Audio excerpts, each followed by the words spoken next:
Hi Shri Parvathi. നമ്മുടെ മലയാളക്കരയുടെ സുന്ദരി പെണ്ണായിട്ടുള്ള ചാർലിയിലെ, അതുപോലെ മൊയ്തീനിലെ, ചാർലിയിലെ Tessa, മൊയ്തീനിലെ എന്താ പറയുക കാഞ്ചന. ചാർലിയിലെ ഒരു സോങ്ങിലുണ്ട് സുന്ദരി പെണ്ണ എന്നുള്ളൊരു ഇത്. ശരിയാണ്, നമ്മുടെയൊക്കെ സുന്ദരി പെണ്ണായിട്ടുള്ള നമ്മുടെ സ്വന്തം പാർവതി അഭിനയ മികവ് കൊണ്ടും അതുപോലെ വേറിട്ട ഒരു ട്രെൻഡ് മലയാള സിനിമയിലേക്ക് കൊടുന്ന് അഭിനയത്തിന്റെ കാര്യത്തിലായാലും ഡ്രസ്സിങ്ങിന്റെ കാര്യത്തിലായാലും പൊതുവേദികളിൽ പ്രത്യക്ഷപ്പെടുന്ന കാര്യത്തിലായാലും ഒക്കെ ഒരു ട്രെൻഡ് മലയാള സിനിമയിലേക്ക് കൊടുന്ന് നമ്മുടെയൊക്കെ ഇഷ്ടപാത്രമായ, അല്ലെങ്കിൽ ഇന്ന് മലയാള സിനിമയിലെ നമ്പർ 1 താരമായ പാർവതി, നമ്മുടെയൊക്കെ പ്രിയങ്കരിയായിട്ടുള്ള പാർവതി. ആദ്യം തന്നെ പറയട്ടെ, ഞാൻ പാർവതിയുടെ ഒരു കട്ട ഫാനാണ്. ഇപ്പോൾ കുറച്ചു കാലങ്ങളായിട്ട് പാർവതിനെയാണ് മലയാള സിനിമയിൽ എനിക്ക് ഏറ്റവും ഇഷ്ടമുള്ളത്. ഞാൻ എല്ലാ പടങ്ങളും കാണാറുണ്ട്. പാർവതിയുടെ അഭിനയമാണെങ്കിലും ആ കഥാപാത്രങ്ങൾ ഉൾക്കൊള്ളാനുള്ള കഴിവാണെങ്കിലും എല്ലാം ഓരോ പടത്തിലും അതുപോലെ മികച്ചു നിൽക്കുന്നു. വ്യത്യസ്ത ഗെറ്റപ്പുകളിലൊക്കെ വന്ന് ഇത്രയും നല്ലൊരു മികച്ച നടി ഇനി നമുക്ക് മലയാളത്തിൽ ഇപ്പം അടുത്തൊന്നും കിട്ടാൻ പോകണില്ല. അതുപോലെ തന്നെ എന്താ പറയുക, മറ്റ് നടിമാർക്കൊക്കെ എന്താ പറയുക ഒരു മാതൃകയാക്കാൻ പറ്റിയൊരു ക്യാരക്ടറാണ് നടി എന്ന നിലയിൽ പാർവതി. പ്രവർത്തനങ്ങളാണ് സിനിമയിലൊക്കെ പാർവതി ചെയ്തുകൊണ്ടിരിക്കുന്നത്, റോളുകളാണ് ചെയ്തുകൊണ്ടിരിക്കുന്നത്. തർക്കമല്ല, പാർവതിയുടെ കടുത്ത ആരാധകൻ തന്നെയാണ് ഞാൻ. പക്ഷേ ഈ അടുത്ത കാലത്തായിട്ട് പാർവതി കുറച്ച് കോപ്രായത്തരങ്ങൾ കാട്ടിക്കൂട്ടിയിട്ടുണ്ട്. മലയാള സിനിമയുടെ സ്വകാര്യ അഹങ്കാരമായ, അല്ലെങ്കിൽ ഇന്ത്യൻ സിനിമയിലെ തന്നെ ഏറ്റവും 3-4 മികച്ച നടന്മാരെ എടുത്തു കഴിഞ്ഞാൽ അതിലേറ്റവും മുൻനിരയിൽ നിൽക്കുന്ന നമ്മുടെ ഭരത് മമ്മൂട്ടി, പത്മശ്രീ മമ്മൂട്ടി, അങ്ങനെ ഏതൊക്കെ പുരസ്കാരങ്ങൾ ഒരു നടന് നേടാൻ പറ്റുമോ അതൊക്കെ ഈ കാലയളവിൽ വാങ്ങിക്കൂട്ടിയ ഒരുപാട് പുരസ്കാരങ്ങൾ, സംസ്ഥാന അവാർഡുകൾ ഉൾപ്പെടെ എണ്ണയാലൊടുങ്ങാത്ത ഒരാൾക്കും സാധ്യമാകാത്ത വിധം ഒരുപാട് മികച്ച അവാർഡുകളൊക്കെ വാങ്ങിക്കൂട്ടിയ മമ്മൂട്ടിയെക്കുറിച്ച് പാർവതി വെറുതെ ഒന്ന് തോണ്ടി.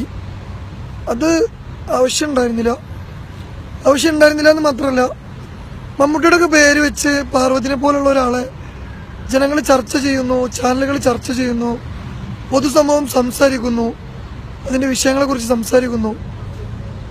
ഇത് ഒരു സിനിമ ആരാധകൻ അല്ലെങ്കിൽ ഒരു മമ്മൂട്ടി ആരാധകൻ എന്നുള്ള നിലക്ക്, അല്ലെങ്കിൽ ഒരു പൊതുസമൂഹത്തിന്റെ ഭാഗമായിട്ടുള്ള വ്യക്തി എന്നുള്ള നിലക്ക് ഒരു പുഴുവായിട്ടുള്ള നിങ്ങളെ ഒരു മെഗാസ്റ്റാർ ആയിട്ടുള്ള മമ്മൂട്ടിനെ കുറിച്ച് ചർച്ച ചെയ്യാന്ന് പറഞ്ഞാൽ തന്നെ അതൊരു കേരളത്തിനും പൊതുസമൂഹത്തിനും തന്നെ അപമാനമാണ്. കാരണം ആ വിഷയങ്ങൾ നിങ്ങൾ അതിൽ പറയുന്ന വിഷയങ്ങൾ അത്രത്തോളം നിങ്ങൾ എന്നൊരു വ്യക്തി, പാർവതി എന്നൊരു വ്യക്തി പറയുന്ന വിഷയങ്ങൾ മമ്മൂട്ടിയുടെ പേര് വെച്ച് പറയുമ്പോൾ അത് അപമാനം തന്നെയാണ്, എല്ലാവർക്കും അപമാനമാണ്. കാരണം നിങ്ങൾ അതിനുള്ള മുതലില്ല. സ്ത്രീ സമൂഹത്തിന് വേണ്ടി വാദിക്കാനോ സ്ത്രീകളുടെ ഉന്നമനത്തിന് വേണ്ടിയിട്ട് നിങ്ങൾ പടപൊരുതാൻ ഇറങ്ങുക, അങ്ങനെയൊക്കെയുള്ള സംഭവങ്ങൾ നിങ്ങൾ ചെയ്യുമ്പോൾ നിങ്ങൾക്കൊരു തെറ്റായ ധാരണ ഉണ്ട്. കേരളത്തിലുള്ള മൊത്തം സ്ത്രീകൾ നിങ്ങളുടെ പിന്നിൽ ഇങ്ങനെ അണിനിരക്കുകയാണ്.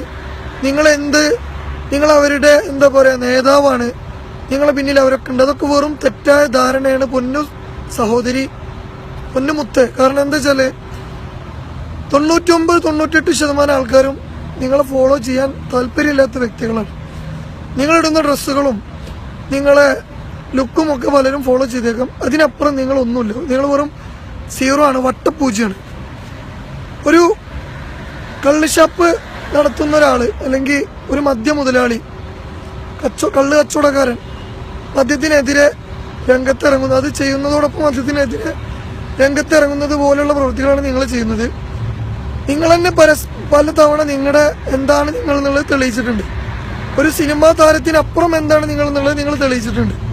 നിങ്ങൾ കുഞ്ചകോവനെ പരസ്യമായിട്ട് ചുംബിക്കുക, ചാനൽ ചർച്ചയിൽ ഇരുന്ന് ചുംബിക്കുക, ഹുക്ക വലിക്കുക, പല കോപ്രായത്തരങ്ങളും കാണിച്ചു കൂട്ടുക, ഇതൊക്കെ ചെയ്ത ആളാണ് നിങ്ങൾ ധനുഷിന്റെ കൂടെ ഇരുന്ന് എന്താ പറയുക ഇഴുകിച്ചേർന്ന് അഭിനയിച്ചിട്ടുണ്ട് ധനുഷിന്റെ കൂടെ. അപ്പോൾ പാർവതി, നിങ്ങളെ സിനിമ കാണണ്ടെന്ന് വെച്ച് നിങ്ങളെല്ലാവരും കയറി അങ്ങോട്ട് മാതൃകക്കല്ല. സിനിമയിൽ നിങ്ങൾ കഥാപാത്രം എന്നുള്ള ലെവലിൽ എന്ത് തമ്മാടിത്തരങ്ങളോ അല്ലെങ്കിൽ ഇങ്ങനെയൊക്കെ പരസ്പരം ധനുഷിന്റെ ഒക്കെ കൂടെ അഭിനയിച്ച പോലുള്ള വേഷങ്ങളൊക്കെ ചെയ്യുമ്പോൾ അത് നമ്മൾ ആ ഒരു കഥാപാത്രം എന്നുള്ള സെൻസിൽ മാത്രമേ എടുക്കുന്നുള്ളൂ. അതിനപ്പുറത്തേക്ക് സിനിമ കഴിഞ്ഞിറങ്ങുമ്പോൾ നിങ്ങളെ ആരും മാതൃകയാക്കുന്നില്ല. നിങ്ങളൊക്കെ ഒരു കാര്യം ശ്രദ്ധിക്കുക, നിങ്ങളൊക്കെ ജനിക്കുന്നതിന് മുമ്പേ അല്ലെങ്കിൽ ജനിച്ച സമയത്ത് ഒക്കെ മമ്മൂട്ടി ചെയ്ത വടക്കൻ വീരകഥ പോലുള്ള റോളുകളൊക്കെ ഒന്ന് കാണാം. നിങ്ങളൊക്കെ ആ സമയത്ത് ചിലപ്പോൾ ജനിച്ചിട്ടുണ്ടാവില്ല. അതല്ലെങ്കിൽ തറയിലും ബെഡിലും അവിടെ ഇവിടെയൊക്കെ കിടന്ന കിടപ്പിൽ കാര്യങ്ങൾ സാധിക്കുന്ന പ്രായമായിരിക്കും നിങ്ങൾക്കൊക്കെ ഉണ്ടായിട്ടുണ്ടാവും. അപ്പോൾ അന്ന് മമ്മൂട്ടി ചെയ്ത ആ ഒരു ഡെപ്തുള്ള കഥാപാത്രം അല്ലെങ്കിൽ ആ റേഞ്ചുള്ള കഥാപാത്രം അല്ലെങ്കിൽ ഇന്ത്യ അംഗീകരിച്ച തരത്തിലുള്ള കഥാപാത്രം, ദേശീയ അവാർഡ് കിട്ടിയ തരത്തിലുള്ള കഥാപാത്രങ്ങൾ ആ ഒരു ഡെപ്തിൽ അല്ലെങ്കിൽ ആ ഒരു റേഞ്ചിൽ, നിങ്ങളൊരു ഫീമെയിലാണ്, മമ്മൂട്ടി മെയിലാണ്, എന്നാലും ആ ഒരു റേഞ്ചിലുള്ള ഒരു കഥാപാത്രമൊന്നും നിങ്ങൾ മൂക്കിൽ പഞ്ഞി വെക്കുന്ന കാലം വരെ അഭിനയിക്കാൻ നിങ്ങൾക്ക് കഴിയില്ല പൊന്നു സഹോദരി. അപ്പോൾ ദയവ് ചെയ്ത് നിങ്ങളെപ്പോലുള്ള ഇത്തരം ബുദ്ധിശൂന്യരായിട്ടുള്ള തനി കോപ്രായത്തരം മാത്രം കൈമുതലായിട്ടുള്ള ബുദ്ധിശൂന്യരായിട്ടുള്ള ചീപ്പ് പബ്ലിസിറ്റി സ്റ്റണ്ടിന് വേണ്ടി നിങ്ങൾ എവിടെ നിൽക്കുന്നു, നിങ്ങൾ എന്താണെന്ന് ചിന്തിക്കാതെ നിങ്ങൾ ഏറ്റെടുക്കുന്ന വിഷയങ്ങൾ അല്ലെങ്കിൽ നിങ്ങൾ ഉയർത്തിക്കാണിക്കുന്ന വിഷയങ്ങൾ പൊരുത്തല്ലാത്ത വിഷയങ്ങൾ. കാരണം നിങ്ങൾ സ്ത്രീകളുടെ ഉന്നമനത്തിന് വേണ്ടിയും സമത്വത്തിന് വേണ്ടി നിങ്ങൾ പ്രതികരിക്കുകയാണെങ്കിൽ നിങ്ങളാദ്യം ഒരു മാതൃകയായിട്ടുള്ള ഒരു വ്യക്തിയായിരിക്കണം. അതില്ലാത്തിടത്തോളം കാലം നിങ്ങൾക്ക് പ്രതികരിക്കാം.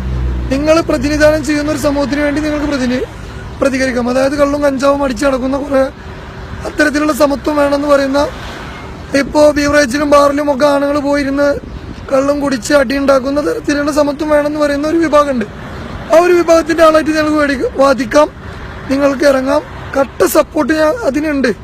നിങ്ങളിപ്പോൾ ഏതെങ്കിലും ബാറിൽ കയറി 4 അടിച്ചുകൊണ്ടൊന്നും ആരും എതിരല്ല. നിങ്ങൾ എന്ത് തമ്മാടിത്തരം ചെയ്താലൊന്നും എതിരല്ല. പക്ഷെ അതൊക്കെ എല്ലാവരും ചെയ്യണം എന്ന് വാദിക്കുകയാണെങ്കിൽ അത് ഒന്ന് ചിന്തിക്കുക. നമ്മൾ കേരളത്തിലാണ്, നമുക്കൊരു കൾച്ചറുണ്ട്. ആ കൾച്ചർ ഫോളോ ചെയ്യുന്ന ആൾക്കാർ 98% എങ്കിൽ അവരുടെ ഭാഗമായിട്ട് അവരുടെ ആ വിഭാഗത്തിന്റെ പ്രതിനിധിയായിട്ട് പാർവതി നിൽക്കാൻ ശ്രമിക്കുക. അതല്ലാതെ 2% വരുന്ന കള്ളും കഞ്ചാവും അടിച്ച് നടക്കുന്ന ഒരു കോപ്രായത്തരങ്ങൾ കാണിച്ചു കൂട്ടി നടക്കുന്ന സമൂഹത്തിൽ ഇങ്ങനെ കലപില്ല പറഞ്ഞ് നടക്കുന്ന ടീമുകൾക്ക് വേണ്ടി വാദിക്കുമ്പോൾ പാർവതിക്ക് അതിനുള്ള അവകാശമുണ്ട്. അതോടൊപ്പം തന്നെ അതല്ല എല്ലാവരും പൊതുസമൂഹം, പാർവതി പ്രതിനിധാനം ചെയ്യുന്ന സ്ത്രീ സമൂഹം തന്നെ അതിന്റെ ഭാഗമല്ല എന്നും കൂടി ഇവിടെ ഓർമ്മിപ്പിക്കുകയാണ്. 98% ആളുകളും പാർവതിയുടെ കോപ്രായത്തരത്തിന് തരങ്ങൾക്ക് കൂട്ടുപിടിക്കുന്ന ആളുകളല്ല. സ്ത്രീ പുരുഷ വിവേചനം ഒന്നും ഇവിടെ അല്ല. അതൊക്കെ പാർവതിനെ പോലുള്ള കുറെ ബുദ്ധിജീവികൾ എന്ന് പറഞ്ഞ് വാദിക്കുന്ന കുറച്ച് വിഡ്ഢികൾ ചെയ്യുന്ന സംഭവമാണ്. അപ്പോൾ കൂടുതൽ അതിനെക്കുറിച്ചൊന്നും പറഞ്ഞില്ല. മമ്മൂട്ടിയുടെ മുമ്പിൽ പാർവതിന് ഏത് കൊമ്പത്താളായാലും ഏത് വലിയ ഫെമിനിച്ചായാലും ശരി, ഏത് തേങ്ങയാണോ ശരി, പാർവതി വെറും ഒരു പുഴു മാത്രമാണ്. അതുകൂടി ഞാൻ ഈ അവസരത്തിൽ പറയാണ്. മമ്മൂട്ടിയുടെ ഒന്നും പേര് പറഞ്ഞ് ചർച്ചകൾ പാർവതിയുടെ പേരിൽ ആക്കിയിട്ടുണ്ടെങ്കിൽ അത് പാർവതിക്ക് പബ്ലിസിറ്റി കിട്ടാൻ വേണ്ടിയിട്ടുള്ള സംഭവമാണ്. മമ്മൂട്ടി ഫാൻസ് ആയിട്ടുള്ള ഞങ്ങളോ ഒന്നും അതിന്റെ പിറകൊന്നും വരുന്നില്ല. ഇതൊരു പ്രതിഷേധം മാത്രമാണ്. മമ്മൂട്ടിയും പാർവതിയും ഒരിക്കലും, പാർവതി മമ്മൂട്ടിയുടെ മുമ്പിൽ വെറും ഒരു ബിഗ് സീറോ ആണ്, വെറും ഒരു പുഴുവാണ്, വെറും ഒരു സിനിമാ നടി മാത്രമാണ്.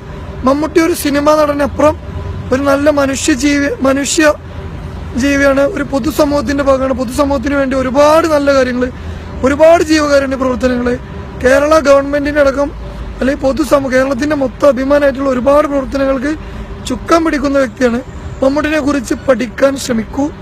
ഇനി അഭിനയത്തിന്റെ കാര്യത്തിലോ കലാപരമായിട്ടോ ഒക്കെയാണ് മമ്മൂട്ടിയുടെ കൂടെ കട്ടക്ക് നിൽക്കണമെന്നുണ്ടെങ്കിൽ അദ്ദേഹത്തിന്റെ 1-2 പടങ്ങളെങ്കിലും കാണും, നേരം പോലെ 2 സീനുകളെങ്കിലും കാണും.